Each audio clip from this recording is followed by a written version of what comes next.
Okay,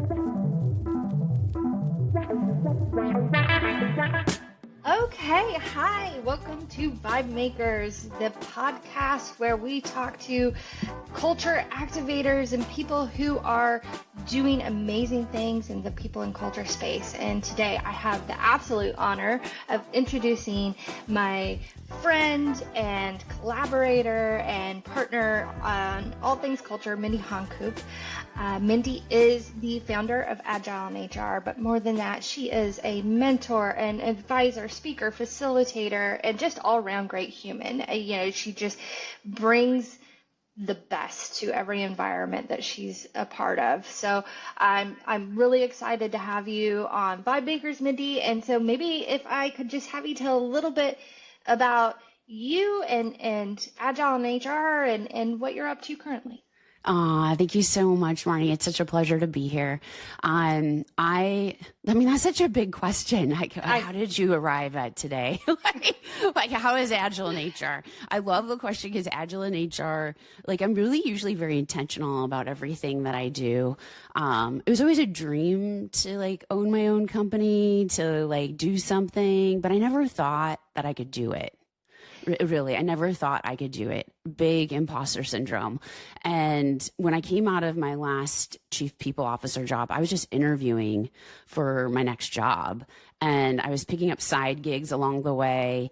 And, long story short, I wanted to work with someone. They required business insurance, and you need an LLC to have business insurance. So that's how Agile in HR was born. So I could have a side gig. And, fast forward to now, Agile in HR became the job I was interviewing for. And it's my full-time thing. Agile in HR has evolved over time. And really now in 2025, it has become the really, pouring into the lives of our current HR leaders, often within smaller organizations that are typically it's their first time with the title of whatever that title is, VP, head of, there's so many titles. Oh, yes, there's so many. Yeah. And so coming alongside of them and being able to really just be their guide and really helping them be able to see what is possible from an HR function and being able to see that it's not just tasks and activities, but that it is a true strategic function of the organization and how it fits into the ecosystem of work and how do we start to shift and how do we set them up to be successful in driving the narrative of people strategy and tying that to the profitability and revenue strategic conversations. And I think that's what's most inspiring to see the work that you've been doing lately is your true passion for helping others, and you've seen it work. You've seen it, be a powerful place to be in an organization, and you want to see other people succeed at that. And it's been really inspiring to watch you build, these professionals with more self-confidence that are getting over the imposter syndrome themselves and being business leaders. Yeah. Yeah. I mean, I wake up every morning just I love doing, I finally feel like I can say I'm one of those incredibly blessed people to be able to be doing something I love. I love that. Awesome. So let's talk about, one of the things that you and I spend a lot of time talking on is company culture. Mm-hmm. And we talk a lot about tying culture to profits and all of that, but what first sparked your passion for culture? Was there a particular experience or an event that actually served as a catalyst for that movement into focusing on culture as a business driver? Yeah. Leading a growing business, it's like building a plane while flying it. Team building, decision making, and scaling all at once. At CPO Playbook, we get it. That's why our podcast, ranked in the top 10% worldwide, tackles the toughest leadership challenges with insights to help you lead smarter and grow faster. Tune into the CPO Playbook podcast because leadership doesn't come with a manual, but we're pretty close. I know, I think it was my first job. I feel so blessed to have been able to work at Microsoft as my first job.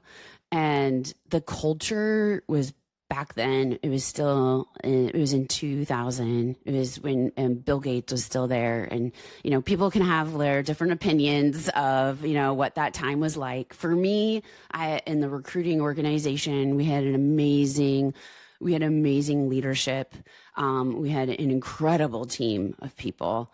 And just the onboarding process, Marnie, like I'll never forget that onboarding. It felt like going to high school camp. It felt like that. I felt like I was drinking some type of amazing vibe juice. I was like, I was born to be here.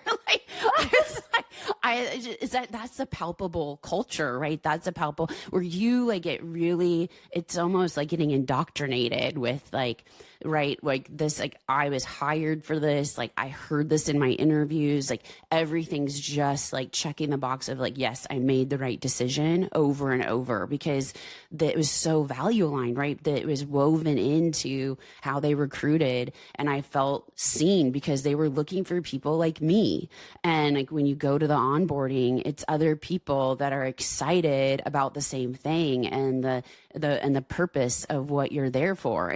You're just so aligned. It's so clear of why my role is important, why I'm going to be the best person at this job, and what am I tasked to do, and what is the organization, like what does success look like, and how is that measured? I just felt like that was like crystal clear. And, ever since then, I feel like in other organizations, onboarding is so overlooked. In the recruitment process, because man, I came out of that onboarding just like spitfire out of the gate. I was like, okay, I am ready. I'm ready. And, I'm rearing to go. And, I think, I started out at Microsoft as a contractor, and that onboarding is like this, it almost felt like to me, like Mecca, because I wanted the badge. Like you blue badge was a full-time worker, and you don't go through the onboarding as a contractor. And so it was almost like I was having to like prove myself. And I was feeling the culture and looking at it from outside in as a contractor, right? Because you don't feel quite like you're a part of it. Like you can sense it. And you're just like, I wanted it so bad. I wanted to be a part of that culture. And so the fact that you could see I felt like I could see the difference because the people just had this known, when culture's that much, people they get each other, they jive, how decisions are made, how they're prioritized. It's like the behaviors that you want to see show up that drive to those business outcomes are there. And I just wanted to so be in that. And so when that full-time job interview came available, I raised my hand, I interviewed, and that onboarding just felt like I would have just stayed there. Like I would have stayed at Microsoft for the rest of my life. That's amazing.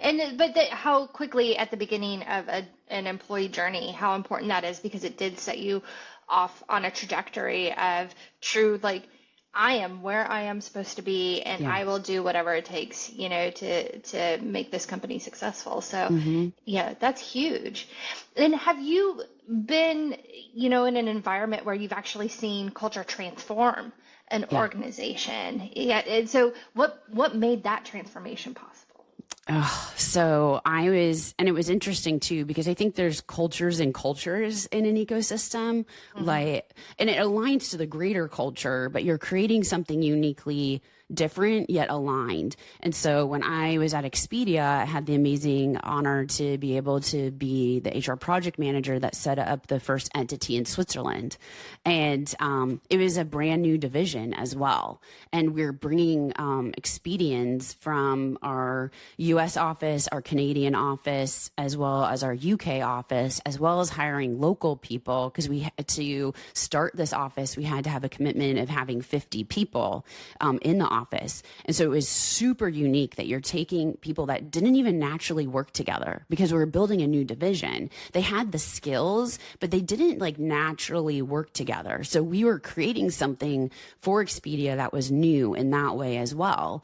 And it was like, for me, having come from and understanding the importance of our why is this, why are we bringing people here? How is this a part of Expedia, but also this new division? What do we want that to look like? And speaking with leaders, and they're like, why are you asking us these questions?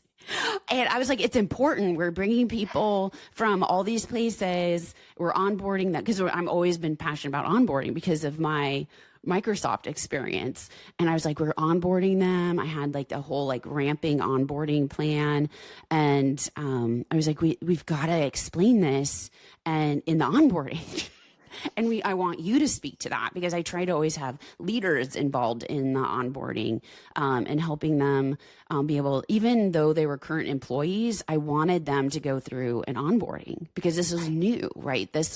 We were creating something new for the first time. So the onboarding wasn't, often you can think, oh, this is just for the local hires that are first time to Expedia. But I was like, yes, they are part of Expedia. It was Inc. at the time as a portfolio, but this is a part of Expedia.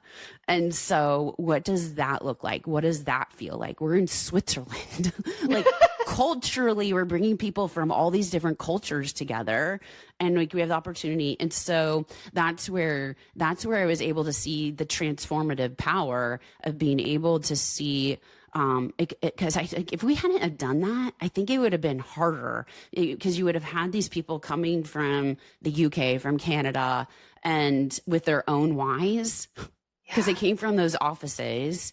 And I think because we started with this narrative of we're creating something new, we're bringing something new together, and we don't have all the answers yet because we didn't have all the answers yet. And so how are we going to work together to kind of create this thing?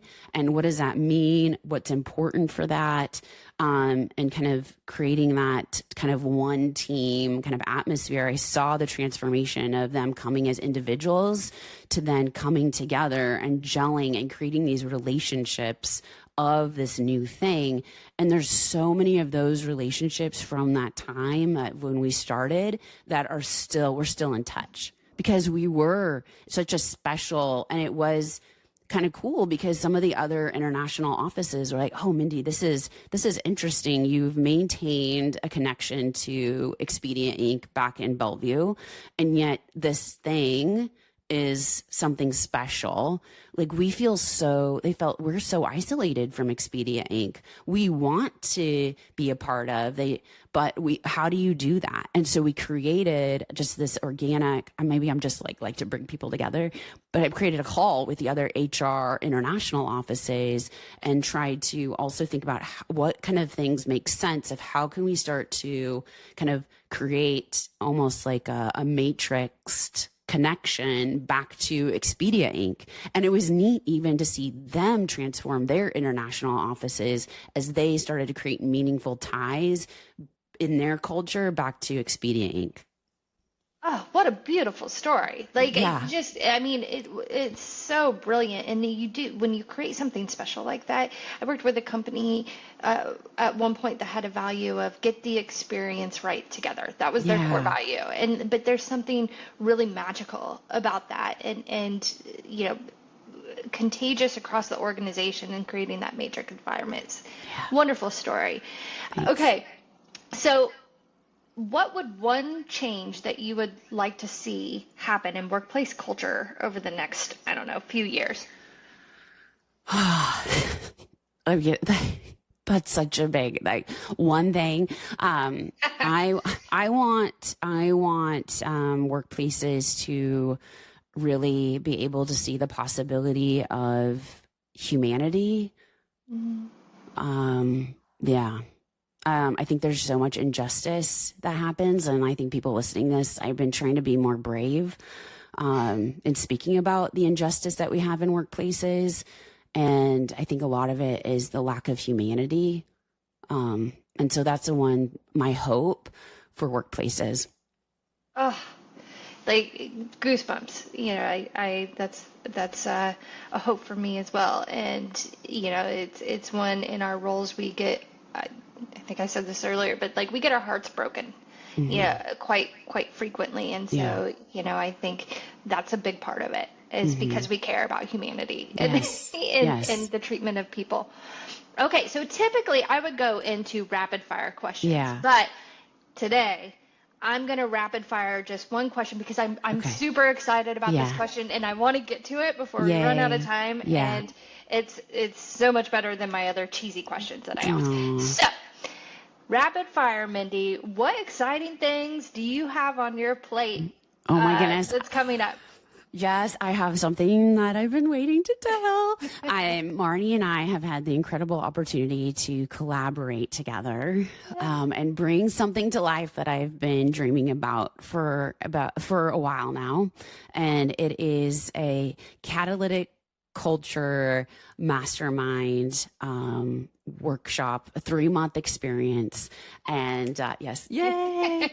And we're going to be inviting HR leaders, professionals to be able to bring their real workplace gaps, their problems they're looking to solve for, and be able to come together in community with us to be able to co-create, co-design using human-centered design. So they get to learn about the tools and that I've been talking about, but actually practically solve this real problem with us. They get to and then we're gonna have office hours, one-on-ones in this 3-month experience, and we're kicking it off this month on February 25 at 11 o'clock a.m. Central Time with a free webinar with SCORE. SCORE is an incredible organization. I don't have enough time to talk about it here, but you'll be able to click on the link to learn more, and it's really going to really be an ignition to the why of why we're doing this, and be able to help shift mindsets, because you have to have a mindset shift to understand the possibility of what we're talking about.